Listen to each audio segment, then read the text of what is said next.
ये कहानी राजस्थान के कोटा शहर की एक भूतिया हवेली के बारे में है।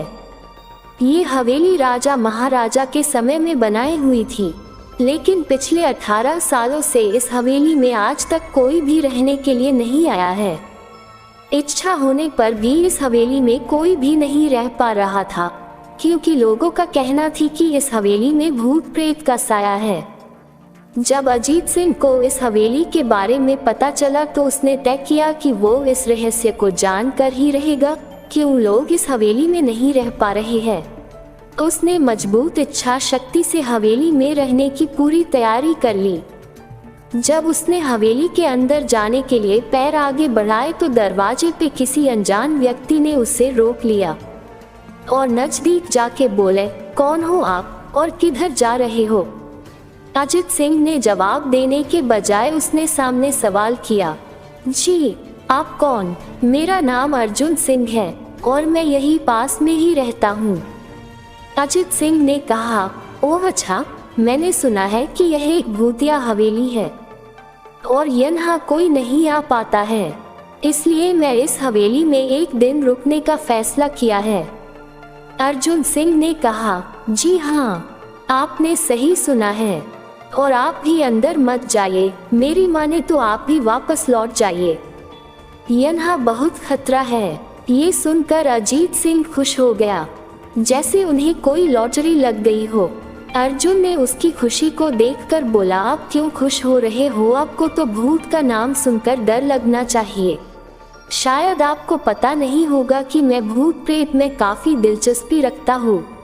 अगर इस हवेली में भूत है तो मैं अंदर जरूर जाऊंगा और सारी सच्चाई का पता भी लगाऊंगा। इतना कहकर अजीत सिंह उस हवेली में चले गए। अंदर जाके अजीत ने अपनी बैग को साइड में रखा और हवेली के चारों ओर देखने लगा। सारे रूम भी चेक कर लिए। बाद में ड्राइंग रूम में आके सोफे पर बैठ गया। उसने वहां बैठकर दारू के 2-4 पैक भी पिए। वहीं अचानक उस रूम में लाइट का एक बल्ब चालू बंद होने लगी, लेकिन अजीत ने उस पर ध्यान नहीं दिया।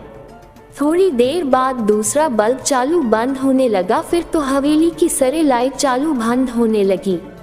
ये सब देखकर अजीत अपनी जगह पे खड़ा हो गया और संपूर्ण सावचेत हो गया। अचानक उसके सामने एक छोटा टेबल हवा में उड़ने लगा। करीबन 6 फुट हवा में ऊपर जाके गोल गोल घूमने लगा और बाद में अजीत की ओर तेजी से आने लगा। अजीत ने तुरंत ही अपनी जगह बदल दी और दूसरी ओर चला गया और वो टेबल वहीं जाके गिरा जहाँ अजीत खड़ा था। अजीत कुछ समझ पाता उतने में सोफे की शीट उसकी ओर आने लगी। वो जल्द खड़ा हो गया और छलांग लगा के दूसरी ओर कूद गया, जिसके कारण सोफा दीवार को टकराया और अजीत बच गया। अचानक सब कुछ शांत हो गया। अजीत ने चारों ओर सतर्कता से देखा और बड़ी आवाज में बोला, तुम जो भी हो सामने आकर के बात करो। वहीं एक बड़ी परछाई उसके सामने आई। अजीत ने उस परछाई को देखकर बोला, कौन हो तुम और क्यों मुझे मारना चाहते हो? परछाई, तुम्हारी भूल के कारण। अजीत, मेरी भूल? मैंने कौन सी भूल की? परछाई, इस हवेली में आने की भूल। मैं किसी को भी इस हवेली में खुश नहीं देख सकता। अजीत, लेकिन क्यों? वो परछाई ने जवाब दिया, आज से 18 साल पहले इस हवेली के मालिक ने मुझे यहीं पे ही मार डाला था। मेरी कोई गलती भी नहीं थी। इस कारण की वजह से मेरी आत्मा इस हवेली में भटकती रहती है। मैं किसी को भी इस हवेली में नहीं रहने दूंगा, क्योंकि इस हवेली में मेरा खून हुआ था। इस हवेली में जो भी रहने के लिए आएगा उसकी मौत होगी। अजीत ने कहा, मैं तुम्हें अपने असली रूप में देखना चाहता हूँ। तुम्हें मारने से पहले मैं तेरी यह इच्छा अवश्य पूरी करूँगा। और उस परछाई ने एक भयानक दरमियाना रूप ले लिया। उसका चेहरा इतना भयानक था कि अजीत भी एक क्षण के लिए डर गया था, लेकिन दूसरी ही क्षण में उसने अपने आप पर काबू पा लिया।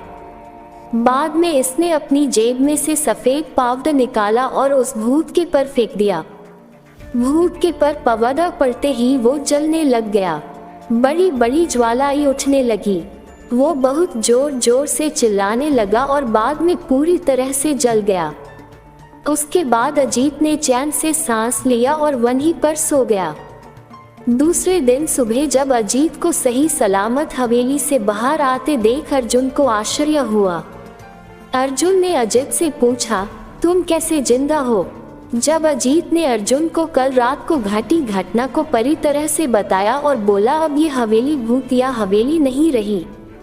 दोस्तों, आपको ये कहानी राजस्थान के कोटा की भूतिया हवेली कैसी लगी, प्लीज़ हमें कमेंट करके ज़रूर बताएं।